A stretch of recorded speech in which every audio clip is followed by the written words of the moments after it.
آپ ذرا سوچو، نیکی بہت قیمتی چیز ہے. نیکی وہاں کام آئے گی جہاں پیسہ کام نہیں آئے گا. نیکی وہاں کام آئے گی جہاں کرنسی کام نہیں آئے گی، سونا کام نہیں آئے گا، چاندی کام نہیں آئے گا، وہاں نیکی کام آئے گی. بہت سارے ماں باپ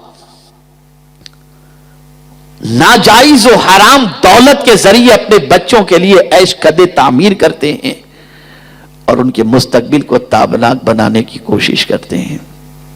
کوئی جوے کا اڈا چلا کر، کوئی شراب کا اڈا چلا کر، کوئی ڈرگز کا کاروبار کر کے سوچتا ہے میرے بچے کے لیے میں کچھ بنا لوں. لیکن یاد رکھیں، یہ بچہ قیامت میں کام نہیں آئے گا اور نہ مال قیامت میں کام آئے گا. قرآن نے واضح لفظوں میں کہہ دیا، یوم لا ینفع مال ولا بنون، قیامت کے دن نہ تمہارے بیٹے تمہیں نفع پہنچائیں گے اور نہ تمہارا مال تمہیں نفع پہنچائے گا.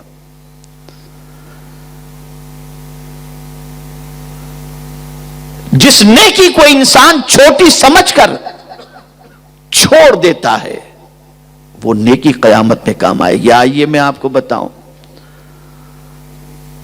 حضرت کعب رضی اللہ المولا تبارک و تعالی عنہ، علامہ اسماعیل حقی رحمت اللہ تعالی علیہ نے تفسیر روح البیان کے اندر اس واقعے کو نقل فرمایا ہے.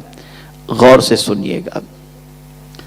حضرت کعب رضی اللہ تعالی عنہ نے ایک واقعہ نقل فرمایا. ارشاد فرماتے ہیں قیامت کے دن ایک ماں کا حساب اللہ عز و جل لے گا، ایک عورت کا حساب. میزان لگا ہوگا، اعمال نامے میزان پر رکھے جائیں گے. نیکی اور گناہ دونوں پلڑے کے اندر رکھے جائیں گے، دونوں اکول ہوں گے. نیکی اور گناہ دونوں برابر. مولا ارشاد فرمائے گا، اے خاتون ایک نیکی لے کر کے آ، تجھے جنت میں ڈال دیا جائے گا. اس وقت ماں کو کون یاد آئے گا؟ ایک نیکی کے لیے ماں میدان محشر کے اندر اپنے بیٹے کو تلاش کرے گی کہ میرا بیٹا مجھے بہت چاہتا تھا، میرے سر میں درد ہوتا تھا تو میرا بیٹا بے چین ہو جاتا تھا.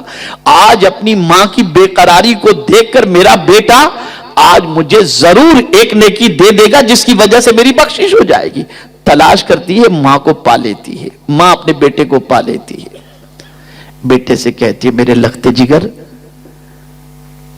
میرے کریم نے فرمایا ہے کہ ایک نیکی لے کر کے آ، تیری بخشش ہو جائے گی.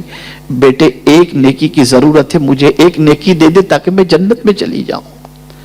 وہ بیٹا جو ماں کے سر میں درد محسوس نہیں کرتا، پر درد جو ہے برداشت نہیں کر پاتا تھا، ماں کے آنسو دے کر کے بے چین ہو جاتا تھا. ماں کی آرزوؤں کی تکمیل کے لیے جو بیٹا سب کچھ قربان کرنے کے لیے دنیا میں تیار تھا، قیامت میں ماں کو پریشان دیکھ کر ماں جب ایک نیکی مانگے گی تو بیٹا کہے گا ماں آج کے دن میں تیری کوئی مدد نہیں کر سکتا، کوئی مدد نہیں کر سکتا. ماں گڑ گڑائے گی، میرے بیٹے میں نے 9 مہینے تک تجھے اپنے شکم میں پالا ہے اور تو جب پیٹ میں تھا تو میں کھانے میں احتیاط کرتی تھی کہ تجھے تکلیف نہ ہو جائے. بیٹا اس کے صدقے میں ایک نیکی دے دے، تیری ماں کی بخشش ہو جائے گی. بچہ کہے گا ماں آج کے دن میں تیری کوئی مدد نہیں کر سکتا. ماں کہے گی 2 سال تک میں نے تجھے دودھ پلایا ہے اور بیٹے تیری نجاستوں کو صاف کیا ہے، مجھے ایک نیکی دے دے. بیٹا کہے گا ماں آج کے دن میں تیری کوئی مدد نہیں کر سکتا. بیٹا تیری انگلی پکڑ کے میں نے تجھے چلنا سکھایا ہے، آج تو ایک نیکی دے دے گا تو تیری ماں کی نجات ہو جائے گی. اس وقت قیامت میں بیٹا یہی کہے گا ماں آج کے دن میں تیری کوئی مدد نہیں کر سکتا. حضرت کعب رضی اللہ تعالیٰ عنہ فرماتے ہیں افسوس جس اولاد کے لیے ماں باپ حلال و حرام کی تمیز نہیں کرتے، وہ اولاد بھی اپنے ماں باپ کو قیامت میں کام نہیں آئے گی. قیامت میں کوئی چیز کام آئے گی تو نیکیاں کام آئیں گی، مصطفیٰ پیارے کی شفاعت کام آئے گی.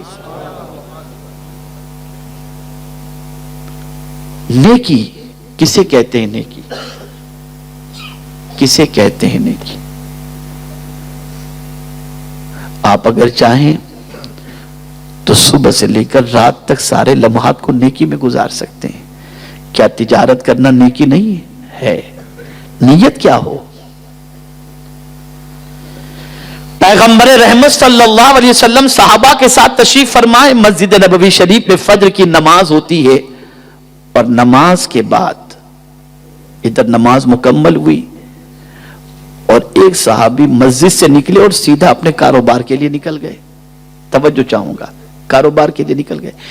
دوسرے صحابہ جو موجود تھے انہوں نے سرکار صلی اللہ علیہ وسلم کی بارگاہ میں عرض کیا, یہ تھوڑی دیر بیٹھ جاتے اور اللہ کا ذکر کر کے جاتے تو کیا یہ اچھا ہوتا, دنیا کے لیے کتنا جلدی یہ چلے گئے.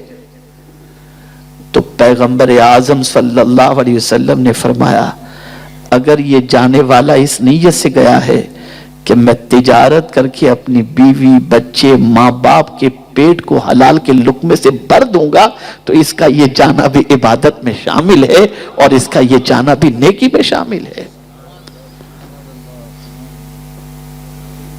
آپ اندازہ لگائیں, کیا ہم صبح تجارت کے لیے یہ نیت کر کے نکلتے ہیں کہ حلال کما کر اپنے بیوی بچوں کے پیٹ میں ڈالیں گے؟ ایک زمانہ تھا یہ نیتیں ہوا کرتی تھی.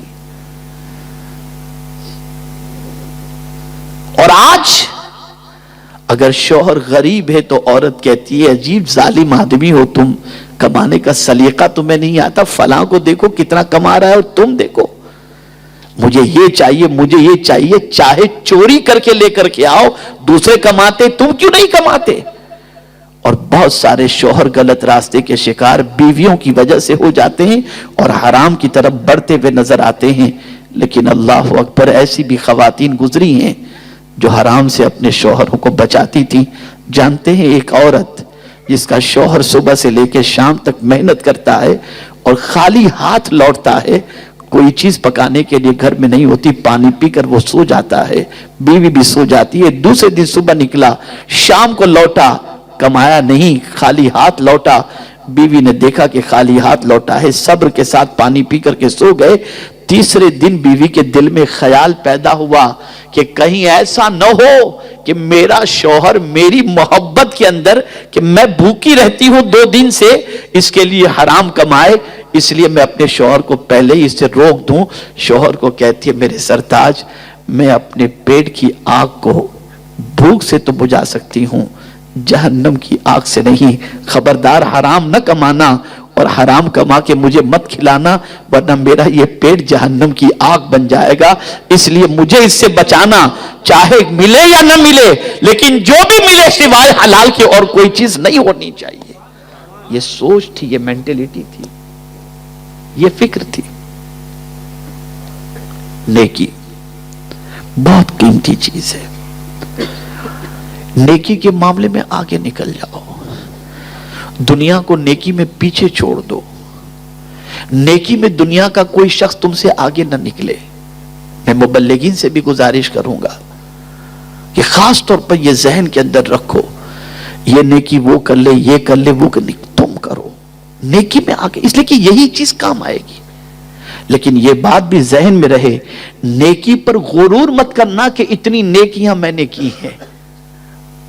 جنت نیکی کی وجہ سے نہیں, اللہ کے فضل کی وجہ سے ملے گی, اس کا کرم ہوگا, ورنہ ہماری نیکیاں اس قابل کہاں. میں ایک واقعہ آپ کے سامنے عرض کروں, ایک بزرگ کپڑا بننے کا کام کرتے تھے. ایک بار انہوں نے سوچا کہ میں اتنا اچھا کپڑا تیار کروں کہ شہر کا جو بڑا بزنس مین ہے اس کے پاس یہ کپڑا لے کر کے جاؤں تو وہ خرید لے اور اچھی قیمت عطا کرے. بزرگ نے اس کپڑا بنا اور بننے کے بعد تیار کرنے کے بعد لے کر گئے اس کے پاس. اس نے دیکھا اور دیکھتے ہی کہنے لگا اس میں یہ عیب ہے, اس میں یہ عیب ہے, اس میں یہ عیب ہے, اس میں یہ عیب ہے. بزرگ نے جب کپڑا تیار کیا تھا تو کانفیڈنس تھا کہ اس کپڑے کو میں نے بہت اچھا بنایا ہے اور بہت قیمت آئے گی. لیکن جب جانچ کرنے والا, باریک جانچ کرنے والا تھا اور ماہر تھا, تو اس نے 1000 اس کے اندر عیب نکالے اور بتا دیا کہ اس میں یہ عیب ہے. وہ بزرگ رونے لگے تو وہ شخص کہتا ہے بابا فکر نہ کرو, آپ کا کپڑا لے لوں گا, آپ روتے کیوں ہو؟ کہا رو اس لیے نہیں رہا ہوں کہ میرے کپڑے کے اندر کپڑا تم خریدو گے یا نہیں خریدو گے, رو تو اس لیے رہا ہوں کہ میری محنت